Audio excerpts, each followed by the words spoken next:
All right, today we'll be cooking Puerto Rican arroz con corned beef or rice with corned beef. The first part is to get your rice.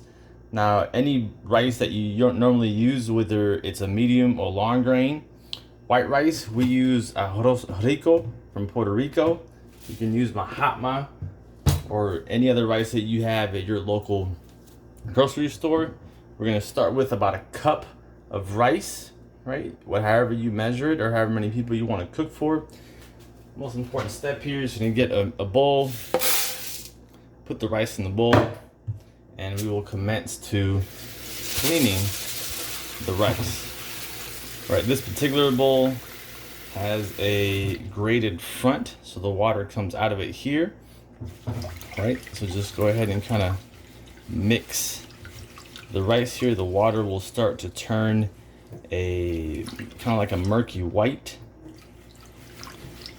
You will have to do this process about 3 to 4 times until you're satisfied with the clarity of the water. Once the water starts to turn that murky white, and just go ahead and tip over, let all that water come out. So I'll do this a few times and check back in. All right, we're back.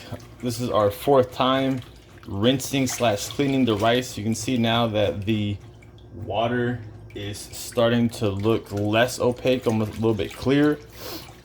Again, you will clean the rice to your satisfaction, but for this instance, we're doing it 4 times. And in whatever bowl you have that allows you to easily mix the rice and then pour the water out without losing any grains. Again, this particular bowl is made for rice cleaning, so it has the grates on the front here that you can see. So again, just clean it thoroughly, whether you use a spoon or your hands, but just make sure that the murkiness of the water slowly starts to go away. From the beginning of the video, we're using 1 cup of rice here, and the water that you put into clean the rice, the quantity is just enough to cover the rice, if not just a little bit more. And then again, just tip over, let all that water drain out. And then that's kind of what your rice will look like. Pretty standard. Any more water, tip over again, let that water drain out. All right, once your rice is clean, then we will move on to placing it in the rice cooker. For this video, you can cook the rice in a pot on the stove. We're gonna use a very simple aroma, nothing too fancy here, rice cooker. Take your rice,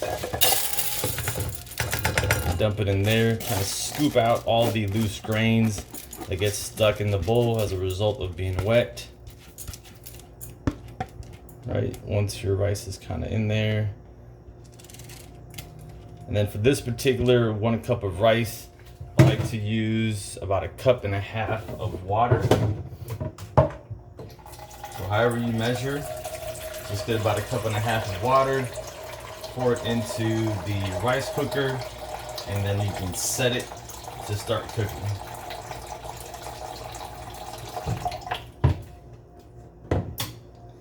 Now, because we're cooking arroz con corned beef, and the corned beef itself has a high sodium, it's fairly salty, we're not gonna do anything to this white rice, and we'll let the corned beef itself carry all the flavor. So once you have that situated, lid on, switch the front indicator from warm to cook, and then you'll be ready to let this go for about 20 minutes or so. Come back and we'll check on it later. All right, here we go. Arroz con corned beef. Our rice cooker just ticked from cooked to warm, so we're gonna go ahead and open the lid. I like to open the lid away from me so the hot steam does not blow in my face. And then now you have deliciously cooked plain white rice, and we'll move on to our next steps here shortly. All right, here we go. Arroz con corned beef, rice with corned beef. We have the primary ingredients here starting from our left to our right. Now you can use either can, top Libby's corned beef can or bottom Libby's corned beef can, just representing us the 2 different ones you might see in the store. The tomato sauce, again, 2 different brands. Use the one that's preferred. The bottom one, as you can see, is no salt added, whereas the top one Kind of has salt technically inside of it already. The 3 Goya products, Recadito and Sofrito, both available in Latin markets. Adobo multi-seasoning. Upper right hand corner are the sliced pimientos, and the bottom right hand is the green onions. The chopped items here, we have a little bit of garlic, a little bit of white onion, and cilantro.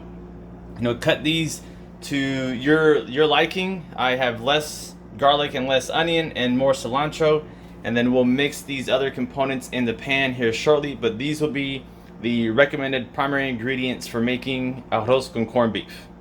All right, so here we go. We have the hot pan, right? We're hovering over the pan here to test the heat.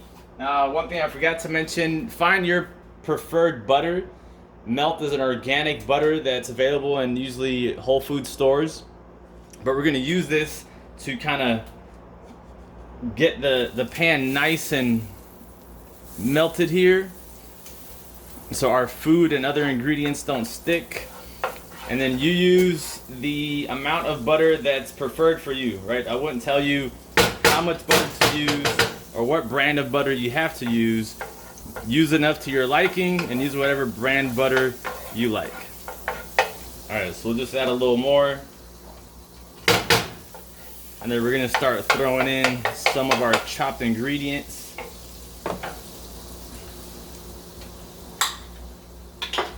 Now, I like green onions, so I'm more easygoing with the green onions. Always add a good flavor and smell. Then you can go with your onion, garlic, and then cilantro.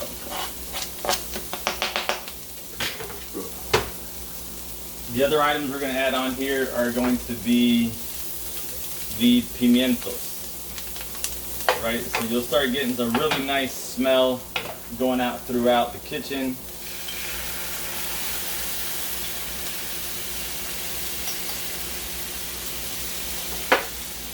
Right, you're gonna lower the heat back to medium. It was on high. Kind of let that start cooking, and then we're gonna go add the recadito and sofrito.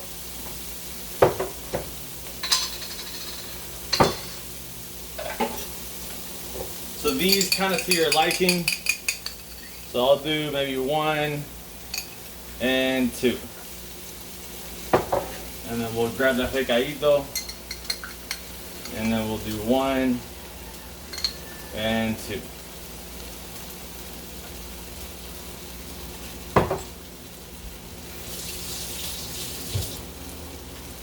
So you're gonna let those cook, not too long, just to get the aroma and smell. Right, and our next component is going to be the star of the show, which is essentially the corned beef. We're going to go with the black canned corned beef. So you grab the key here, you invert it, and then you turn it backwards, and then you break it.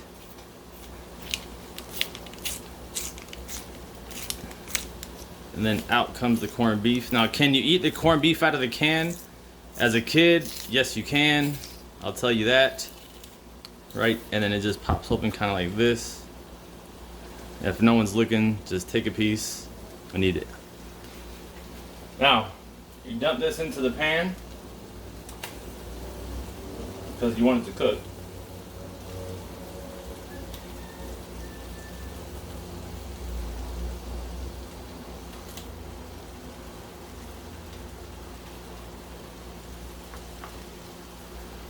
Right, so we're using the whole can container, and before we put the tomato sauce, we want to let it cook a little bit just with the rest of the ingredients and the stove on a above medium heat. Right, and let those other ingredients kind of mix in with the corned beef. Now, corned beef itself is pretty salty, so we don't worry about adding too much flavoring or seasoning, but there will be some adobo going on into that as well. Remember, our rice is already cooked and ready. It's in the rice cooker sitting on warm. And our heat is down to just above medium. Your stove will vary. This is a newer Whirlpool stove that's regulated, so the heat doesn't get as high as I would like. So if yours is not regulated or not electric, maybe you'll have better luck. You can see the color and the texture of the corned beef changing here, right? It's getting a little bit darker.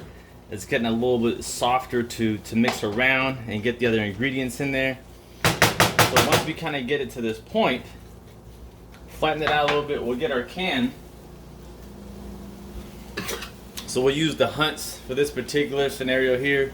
Just get a can opener, well, not necessarily a can opener, but all right, so just puncture it without breaking it on both sides, right? And then pour that. Maybe not the whole can, there's still a little bit left. Let's see how that mixes real quick. Right, if you use too much tomato sauce, then it will be a very watery mixture. This way, you have a little bit of a drier texture. I prefer mine to be a little bit drier, not so, I guess you can say soupy. But if you put too much tomato sauce, you kind of have to let it cook a little bit longer on the pan to kind of dry it out. Right, so you see the texture and color have changed. So now, from this point, we will add a little bit of seasoning. We'll go with the all multi-purpose season everything adobo. Again, this is to your liking. I wouldn't tell you how much or how little to put. Pour some in there, taste it, and if it's good for you, then I would say stop at that point. To each their own. That's the number one key ingredient of how to make this recipe work for you. So we'll mix that there. We'll grab a fork and we'll see how the flavor is.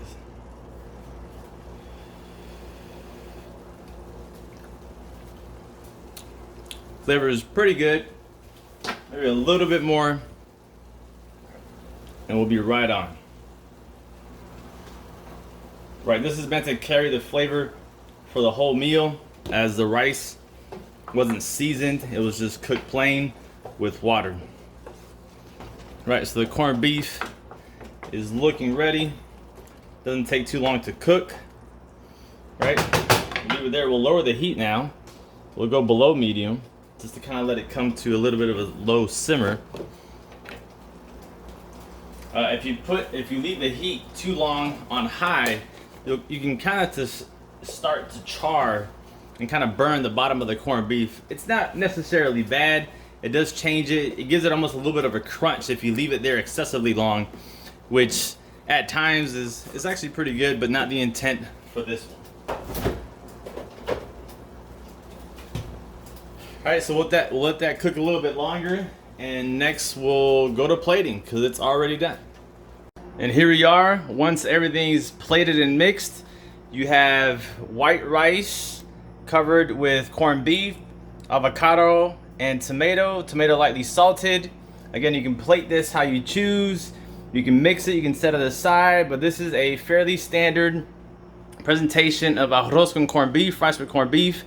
Again, plain white rice, arroz rico, Libby's corned beef, pan fried with white onion, garlic, cilantro, sofrito and recaito, and tomato, sliced avocado, and eat to your leisure. Mix it or eat it however you like. I will now go enjoy, and hopefully we can try this again.